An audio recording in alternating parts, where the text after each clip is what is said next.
Good evening, everyone. Welcome to the sixth in our evening conversation series.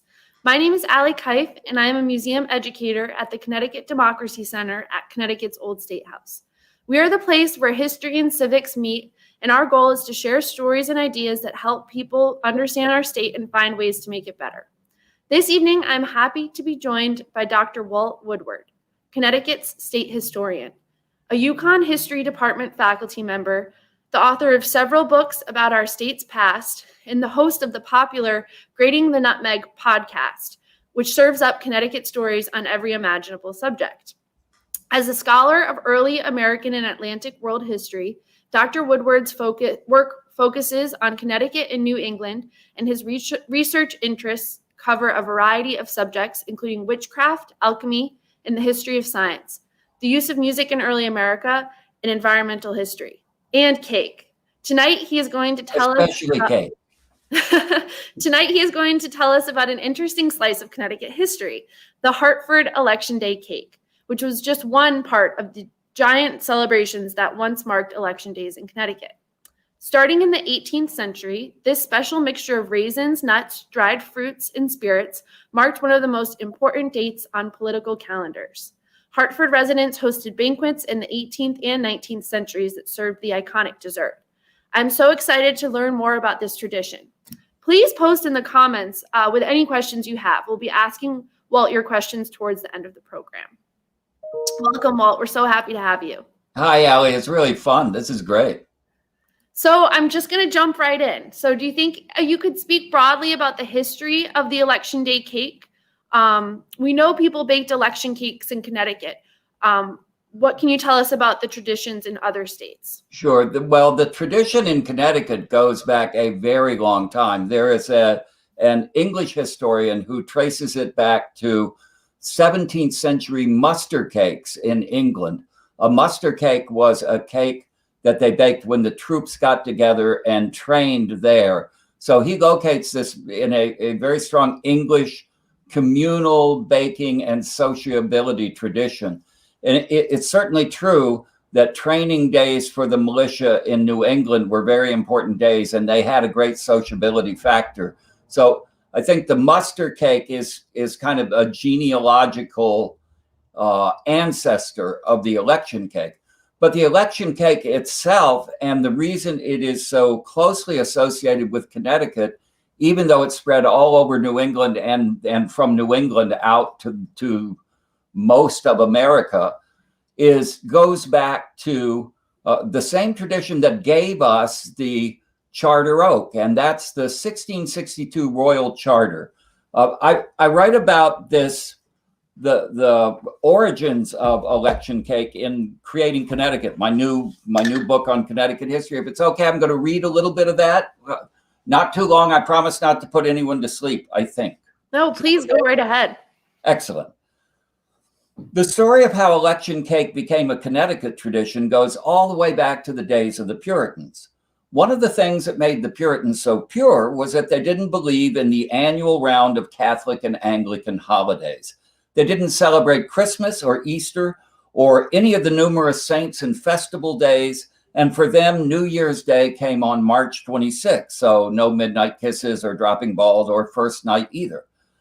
While they rejected all of these supposedly invented occasions for mirth, they did believe that in the year 1662, Connecticut, for reasons still not exactly clear, got something very much worth celebrating: a royal charter from King Charles II that gave the Connecticut colony virtual independence more than a century before the American Revolution. Unlike Massachusetts and Virginia and the other royally governed American colonies, Connecticut could make its own laws and, more important, elect its own leaders without royal oversight. And that was something that was seen from the very start as fundamentally important and distinctive, worth celebrating and worth protecting. So it's not surprising that when these early Puritans got together to elect their leaders, and they did that in May, that they would pull out all the stops and have a big celebration. And central to that celebration was election cake. We know they were doing it before the American Revolution, and they continued far into the future. So do you know if any other states celebrated with election cakes? Oh, absolutely. The Connecticut, it is certainly often associated. It's called Hartford election cake, Connecticut election cake, but you find people, you soon find it, and this was almost an intentional effort by the Connecticut Federalist Press after the American Revolution to spread the idea of election cake as part of a goal of spreading the idea of Connecticut's particular model of Republican government as being the right model for America to use. This group of published people called the Hartford Wits engaged in a very strong print publicity campaign in the days of the early republic to convince the rest of the nation that Connecticut's long-standing model of independent government was the right one for the new states to adopt. They published a lot of books. One of them was the first American cookbook by Amelia Simmons. It was called American Cookery. In the second edition of that cookbook, there is a recipe for election cake that's, that shows you how big the recipe was and how important it was. And these Federalist printers intentionally distributed that as people went west. They took the book with them, and you see the election cake tradition following Connecticutans west as they migrate out of the state into New York, Pennsylvania, Ohio, up the Connecticut River to Vermont.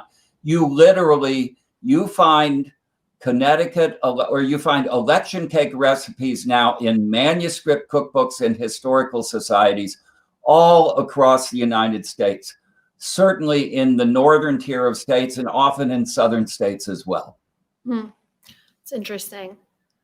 So what were events like where they ate the election cake? Well, the old State House was ground zero for election cake in Connecticut.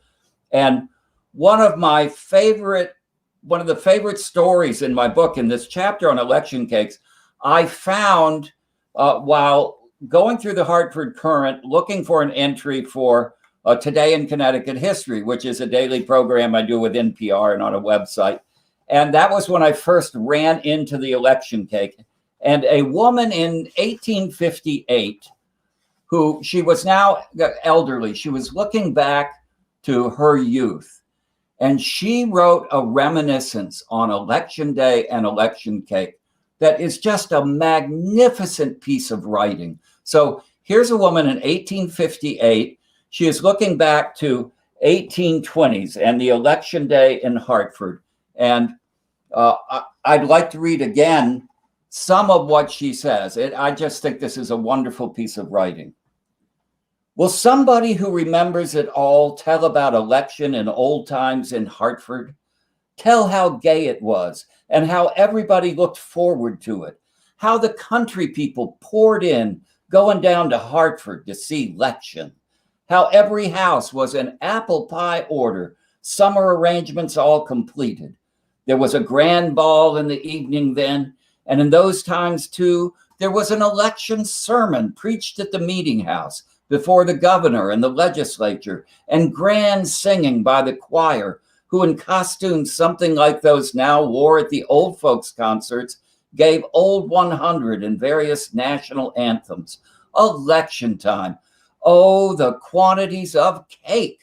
A batch of election cake was 12 loaves, but there had to be more than one batch and plenty of sponge cake with it. Day before election, that was a delightful occasion. The opening of the ceremonies. You didn't wear your white frock, but your new calico, best bonnet, and red shoes. And you went down street to see the governor come into town. The streets were crowded. The bells rang. The principal citizens rode to meet His Excellency just out of town and join in the parade. The horse guard came first, and I can hear now those first bugle notes and the shout, "The troopers are coming." Oh, how splendid it was to see them ride along on their prancing horses. And here's the foot guard, all in buff and scarlet. The governor is in plain black with only a cockade hat. There he comes. That's the governor there with his hat off. And she goes on to talk about taking him to his hotel. And then the next morning, the real fun begins. The sun usually keeps election, and it's up bright and early. The best clothes go on as soon as possible after breakfast.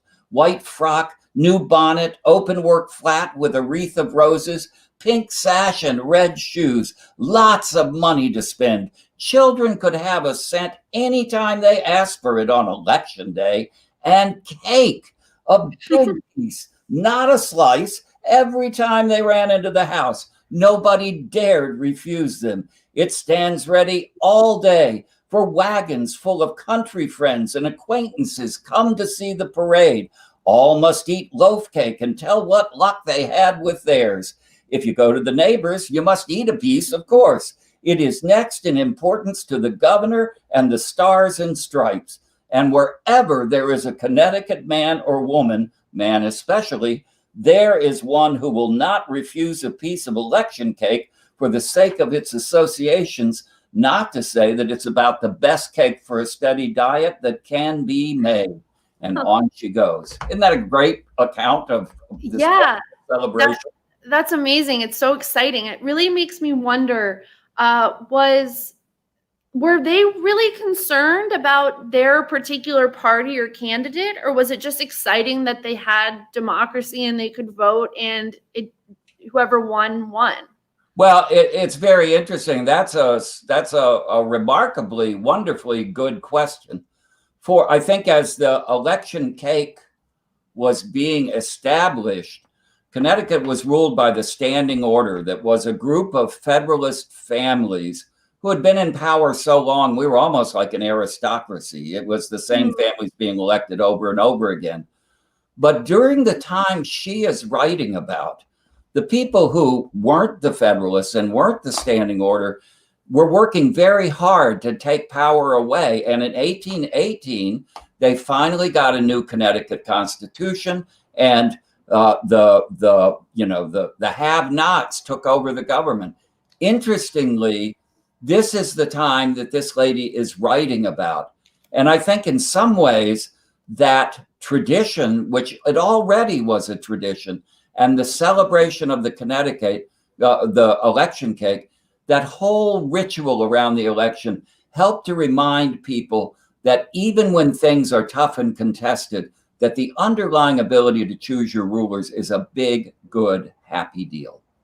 Yeah, that's awesome. It really, it makes you nostalgic a little bit for that sense of community. Oh, I think we can bring it back. It's going to take work, but yeah, all is not lost. So was there a party associated with the election day cake, or were they made by all sorts of different? I assume mostly they were made by women. Well, I mean, that's one of the interesting things about election cake. It made women and their production, certainly in Connecticut, a central part of the election process, but they were completely excluded from real participation. So, you can read all sorts of things into that. It is very clear that women received a lot of status and very high reputations for being able to create a wonderful election cake, but it was nothing compared to having the vote, which was something that no one would give them at that time. So it included women in the rituals of the election without any power. Go figure. And were there specific reasons for the ingredients, picked? Like, was the recipe specific to the fact that it was for an election? I think the nature of the cake became associated with an election. So over time, the election recipe had it was a big, rich, fruity spice cake, but people did variations on it all the time. And the interesting thing is that making this cake in the volume that they made it, they would literally make hundreds of pounds of cake, It was both. It was the equivalent of going to a chemistry lab and the gym at the same time. I've got two things that show that. One of them, I'm going to hold this up to the camera. It's just, this is from Godey's Ladies book. It was The Better Homes and Gardens. It was a great women's magazine of the antebellum America. And in 1863, in the middle of the Civil War, they print a recipe for how to make a Connecticut election cake. And with your permission, I'll read two things from this, because one gives you the quantity, the amounts that they use, but the second part talks about the process. And you'll see what an ordeal and how many ways there were for this cake not to come out good. So, I mean, this was then, it's easier now. But here's old Connecticut election cake. 18 pounds flour, 9 pounds good brown sugar. It makes this kind of cake more moist. 9 pounds butter, 10 eggs, 3 pints of fresh yeast, distillery or homemade. 9 pints of new milk, 2 nutmegs, 2 ounces of nutmeg, 2 ounces of mace, some cinnamon. If liked, cinnamon is not in the original recipe. It can be added in any. I usually put it in. 9 pounds of raisins. Currants and citron may be added if you please, but usually currants are not used in this. 8 wine glasses each of sherry or Madeira wine and brandy. Currant wine will not do in this cake. It makes it heavy. So these quantities, she says, will make 18 or 20 loaves, and then she drops down and tells you how to make it. So here's the directions for making these cakes. The night previous to baking, take all the flour and all the yeast and all the milk. If warm from the cow, it is sufficient. If not, must be warm some. Part of the sugar and part of the butter. Work it well together and turn a pan over it and let it rise. In the morning it will be light. Then take the remainder of the sugar, butter, spices, liquor, cake, then put it all into the cake. Put together the night before and beat it well together for some time. Cover it, let it rise again. After it is light, work in the fruit lightly and put it in the tins and let it stand a short time, then put it in the oven and bake. After it is baked, it is to be frosted, if one please. I have given the full directions, as those that are not acquainted with making them have good luck unless it is made right. These are valuable recipes, and the best is in existence. And she cautions, judgment must be used in all cake making, and these cakes must not be kept too warm or too cold. They're often kept too warm. That makes the butter oily. So now you know. Wow, that's very informative. It's such a, I mean, think of the work that went into that. Yeah. I have another recipe, which I will spare you, from 1889, that is about twice as long as that, because it gives you the directions for making your own yeast, that is like a Mr. Science chemistry experiment in itself. Yeah, wow, that's fascinating. So I have another question for you. You obviously wrote a whole chapter on the Hartford Election Day cake and the celebrations around it in your new book. How did you first learn about the Hartford election cake? Well, it's funny because I did, as I said, I do this program called Today in Connecticut History. And for every day of the year, we're looking for an interesting story about Connecticut history. And when I'm searching for news stories, one of my go-to places are old Connecticut newspapers. And I'll look at, if I'm looking for a story for a particular date, I will read issues on that date for year after year after year after year until I find a story that I think people would be interested in.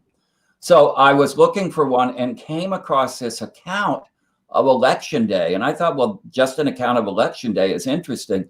And when this wonderful woman writer started going on about election cake, I thought, oh my, why haven't I heard about this? Why didn't I know about this? And so it clearly was it was a lack of knowledge on my part, because there was a lot of information out there about it. If you go looking, you'll find a tremendous amount of information about election cake, but it's often it hasn't really been compiled into. I think it would actually make a pretty good history book now. The whole story of how this cake has evolved for nearly 3 centuries is something. So following up with that, was cake always, historically, was cake always considered a way to bring people together the way we consider it today? You know, everybody at a birthday, you always have birthday cake.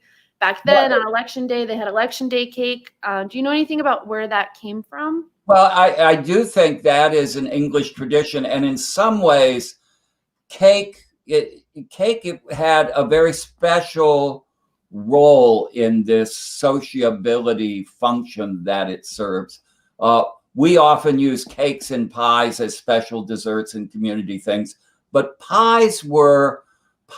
crusted meals were an everyday part of foodways in early New England. During the winter, they would cook many meals in pie crust. They'd put them in a very cold room, and that would be their freezer, and they would just eat crusted meals through the winter. So a pie seemed very pedestrian and mundane, but a cake, that is something that only appears on a special occasion.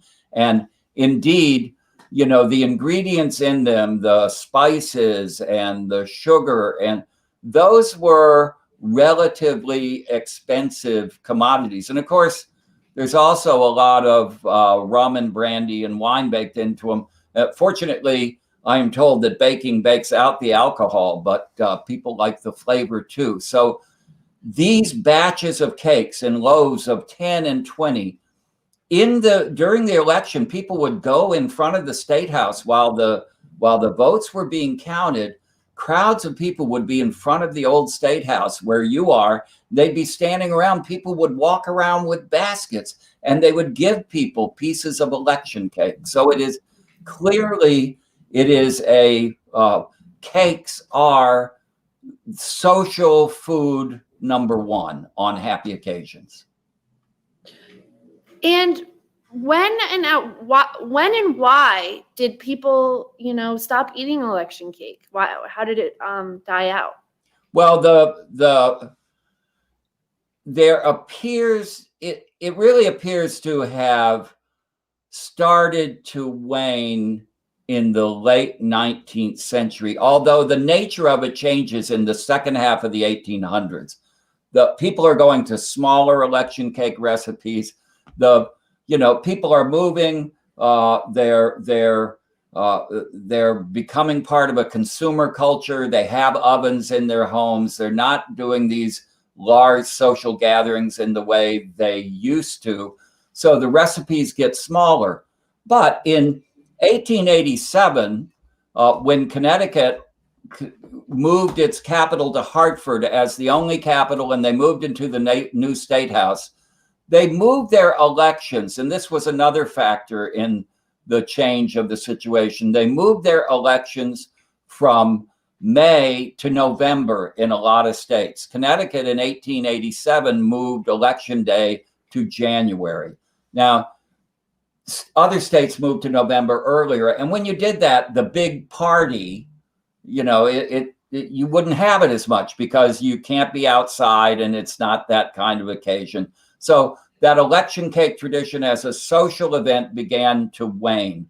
But a reporter, the year the capital was moved and when they moved to the new State House, a reporter in the Current said, this is going to be the last election parade. Next year, they're moving to January. So all of the old traditions are gone.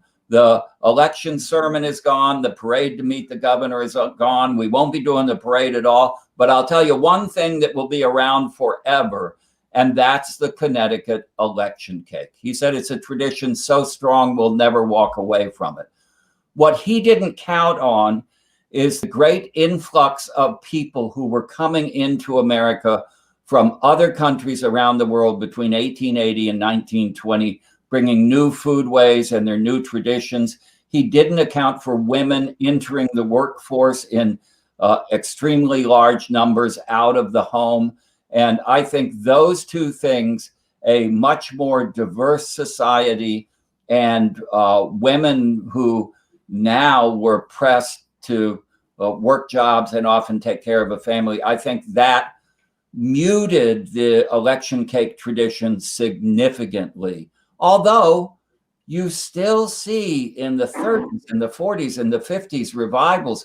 This is an idea that morphs over time, but never dies. And because I think there's something really special about this idea of celebrating the actual democratic process, and the election cake gets right at that.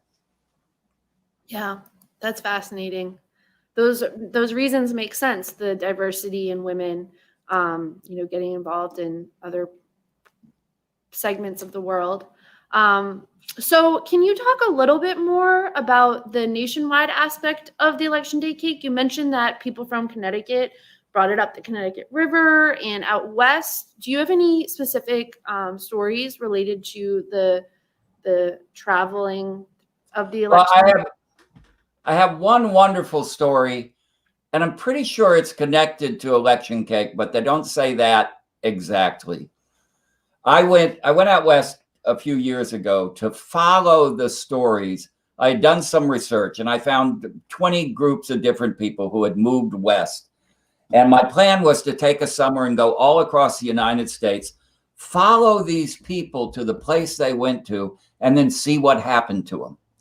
One of the places I went to was a little town in southern Illinois. The name escapes me at the moment, but it's where they had one of the Stephen Douglas debates. And there was a man there who I went to find named William Ransom. He had left Connecticut, gone out to Illinois, out in the rural part of Illinois, become so successful that by the time I heard of him, he was called Squire Ransom, which means he was a big man in the community. And he, in 1857, now he'd built a successful life for himself. He got homesick for Connecticut. So he got this idea that he was going to get together with some friends and invite anybody in Illinois who was from Connecticut to come to a Connecticut party. And he set the date of the party for Israel Putnam's birthday. Israel Putnam was a Revolutionary War hero from Connecticut, and he thought, wouldn't that be nifty? We'll celebrate with a famous Connecticut person. It's a great idea, but Israel Putnam's birthday is on January 7th. And when January 7th came, it was an incredible blizzard, one of the worst of the whole winter. So Ransom, who had booked a hall, not knowing who was going to come, thought the thing was ruined. But as it turned out, 300 people showed up, and they all brought Connecticut memorabilia with them. And one of the things they brought, they called it the Connecticut cake. And it was 2.5 feet high, had nutmegs around it, wooden nutmegs around it, and spelled out Connecticut. And I think from the description, it probably was an election cake, but I could be completely wrong about that. It's interesting. So, I mean, it is clear that the election cake does go west, and people in other places make it their own. So there is also in Illinois, there's an election cake that's called a Lincoln cake. And, in 1961, Congress printed a cookbook, and someone from Alabama put a recipe for a Connecticut election cake in it. I mean, it is the election cake lives on here and there and everywhere in bits and pieces. Yeah. So you read a little bit of the description of the recipe. Was it pretty much a standard recipe, or were there different kinds of election cake? The people made it their own, and they made it their own by either altering the ingredients somewhat or altering the process. There's another book that I have that was printed in New Hampshire in 1890. Now, the copies didn't work very well, as you can see from this. It's pretty dark. But a woman went around and collected individual women's recipes for Hartford election cake, and she published them in a book for New Hampshire people to buy. And, I have no idea how successful it was, but she had over 10 recipes in there. And those recipes all share a fundamental similarity, but in every one, there's either a difference in process, when you do this, when you do that, how much of this, how much of that, or somebody's added an ingredient. And I think given the complexity that went into making election cake the old-fashioned way, make sure the cow's milk is warm, that probably led to a tremendous variety in the way the cake tasted. So I suspect for people who ate election cake, if someone went anywhere and they said, would you like some Connecticut election cake? They had an expectation of what it would taste like. Sort of the way if you went in and you asked for a hamburger or, a cheeseburger, there'd be an expectation of what it would taste like. But you also would understand that it would probably have different overtones and different flavorings. And people who could do the best stuff became famous. They got their recipes in books in New Hampshire. So you talked a lot about the big celebration in Hartford, where a number of people would be passing out election cake that they made. Were there smaller, similar events throughout the state? Yeah, I'm so glad you asked that. Do I have it? Yes. Here's a report. This was in the 1880s. It's a longer article about how to catch shad. And the really interesting thing about shad is an anadromous fish. So it comes up the Connecticut River by the hundreds of thousands in May, which is the same time as election. So this man who was writing an article about how to catch shad in the Connecticut River during the shad run has this section in it called Celebrating Election Days in the Fish Shack. The old-fashioned election days were celebrated by the wives and children and the sweethearts and friends of the fishermen, who came onto the place early in the day, bringing with them baskets and hampers of provisions. The village ministers were generally included and enjoyed it as much as any.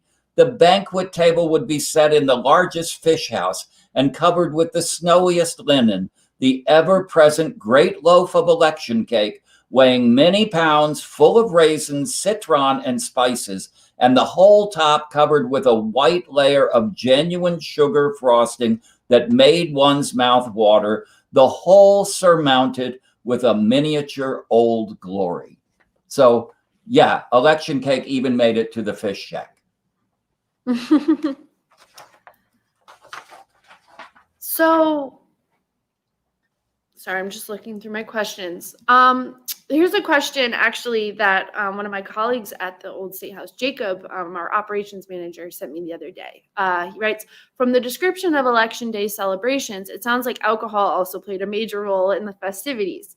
I know that you mentioned that, rum and brandy were used in the recipe. What did they drink on election night? Was there a specific drink that they enjoyed? One of the changes in the recipes you see in the second half of the 1800s, I didn't mention this, is a lot of the election cake recipes go dry. I will tell you that the early election festivals held at the Old State House in Connecticut, those were pretty rowdy affairs. In fact, the governor's foot guard was created because in 1767 or some year around then, the militia who had come out to meet the governor and bring him into the State House got so inebriated waiting for the governor to arrive that they were a total embarrassment. And after that, a group of leading Hartford men went to the governor and said, we'd like to form a military unit that would, act respectfully when you come. And the governor's foot guard, which is the oldest military unit in the country, was formed because of that. People did drink a lot. And this British historian who talks about mustard cake said that election cake served an additional purpose of soaking up a lot of the alcohol that people drank. So one of the reasons it was there in such large quantities was to keep people from getting carried away. I don't know how true it is. I do know that elections and alcohol have a long history of occurring in close proximity to each other. And the cakes were part of that. And I also know that as the recipes get smaller in the second half of the 19th century, they get drier, and so do elections. Another question that Jacob had, which is also really interesting. A lot of early American traditions had their roots in European, African, or indigenous cultures. Do we know where the idea of muster or election cakes comes from, or was it truly a colonial American invention? It appears to be, if it's true that the election cake is a descendant of the muster cake, and that's, it's certainly, they're related, if not in the same family. That's definitely an English transplant.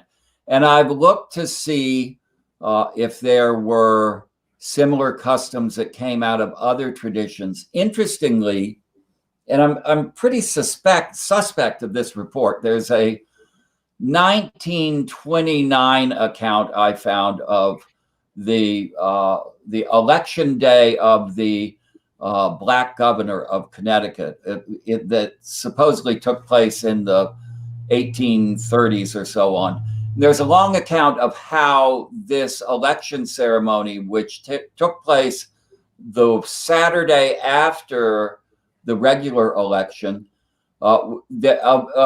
sincere effort was made to have the black governor of Connecticut's ceremony have the same kind of pomp and circumstance that the election of the governor had. So apparently,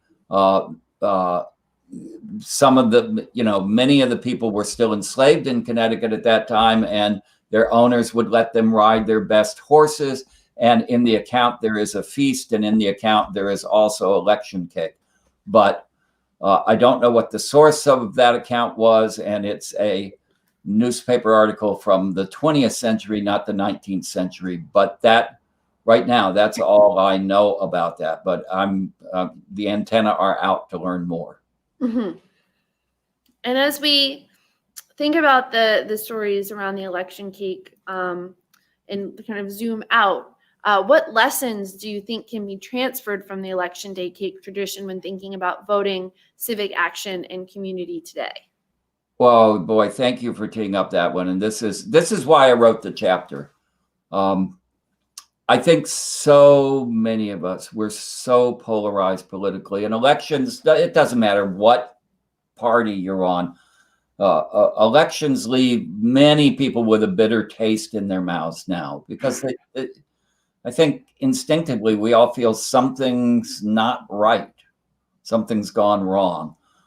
But what I think would be a useful thing, and what might be the bridge that helps to start bring us back together, is if we all could agree that this idea of sweet democracy, that the right to actually cast a vote and choose the people who rule you, is fundamentally an important, a valuable, and a meaningful idea, a good idea, that's something to celebrate. And I personally am championing, and have been for months now, the idea of bringing the Connecticut election cake back. I've recruited people when I do book talks to bake an election cake and serve it on election day, and sit down with your neighbor who's on the other side and say, let's have some cake together. And regardless of how this works out, let's agree that we live in a democracy, and that's a good thing. So I want people to help bring back the election cake tradition as a symbol and a statement of where we need to get to. And this time, the bakers should be men and women, and let's get away from the gendered implications of the old cake. Well, that is a perfect segue, and I really appreciate what you said. I completely agree, and it's a perfect segue into announcing a contest that we have coming up here at the Old State House. Beginning on October 1st, we are going to have a cake decorating contest. So here's a little bit of information about it on the screen. Our own Walt Woodward, the state historian, will be one of the judges. And this is going to be a cake decorating contest. Bake a cake, decorate it, and enter it in our Election Day cake contest. You can bake your cake using the original Election Day cake recipe, or you can follow a recipe of your choosing. Since our judges won't be able to taste your delicious creations, we are going to judge on decoration alone. Make a cake that you would love to eat on Election Day that looks as good as it tastes. The cake should be decorated in a way that inspires Connecticutans to vote, and check out these images for inspiration. Put the images up. So patriotic. You can make it with the original recipe, which we will be posting all the information about the contest on our Facebook page in the coming week. But we see it as a perfect way at the Old State House to have fun, bring people together, and remind each other why it's so important to vote. So we'll really be looking forward to that. And as I mentioned, just keep looking out on our Facebook page for more information on that contest. Oh, that's so exciting. Those cakes you showed looked pretty cool. I know. Yeah, those were found on the internet, but I can't wait to see what people all around the state come up with. I'll be so excited. I hope everybody gets their friends to do this. This could just be wonderful. This could be the start of everything getting better. That's what we're going for. That's what we're going for. So Walt, do you want to talk a little bit about your book, Creating Connecticut? Well, very quickly, because I know people came to eat cake and not read books, but Creating Connecticut is it's my new book. I'm very proud of this book. It's a book I've written for people who have some interest in Connecticut history or wonder what there is to be interested in about Connecticut history. I pick stories from the past that have connections to today. I work to write them so that they are both interesting and meaningful. There are 12 long stories, 12 short stories. They cover a range of topics from the early colonial period to the present, and I've been really thrilled with the response to it so far, and I hope people will consider picking up Creating Connecticut at your library, giving it a read, and letting me know what you think. So thank you for having me. And with election cake, if we all bake a cake, we can create a new and better Connecticut together. Oh, thank you. Well, did we miss anything? Is there anything else that you would like to talk about in terms of the minute we sign off, I'll think of about 35 different things. But for right now, I do think we've covered the bases pretty well. Good.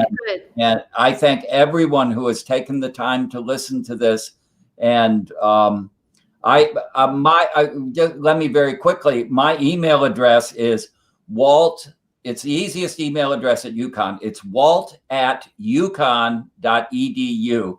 And if you would like a modern day, updated, easy to bake a Connecticut election cake recipe, I have one I would be happy to send you. It's from the book. Just send me an email and I will send you a copy of the recipe. Awesome. Yes, we already have staff members at the Old State House who are gearing up to make their own election day cake with that recipe, and there'll be videos of the baking process on our page. Oh, excellent. Yeah, it's really exciting. Before we go, I just want to take a quick opportunity to announce or let people know about some upcoming programs that we have at the Old State House. So tomorrow night, there's an Encounters program, which is a joint program with a lot of different cultural and educational institutions in the state. It'll be a Zoom event hosted by the Hartford History Center at Hartford Public Library discussing women's suffrage. All the details can be found on our Facebook page. In addition, next Wednesday, September 30th, we have our second installment of the Census Count Me In program. This one is about census data. and it will be broadcast on Facebook Live next Wednesday at noon.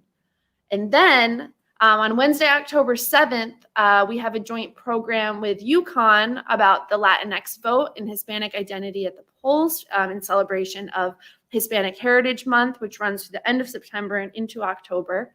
And finally, we'd love for you to join us for our farmers market right here on the Bricks in downtown Hartford. It's every Tuesday and Friday from 10 a.m. to 2 p.m. And we have a couple more live concerts throughout October on Fridays at noon. And the farmers market will be running through October 30th. So there's still plenty of time to come down and get your fresh produce and other really cool stuff. You can get dog treats, and sometimes we have pie and kettle corn.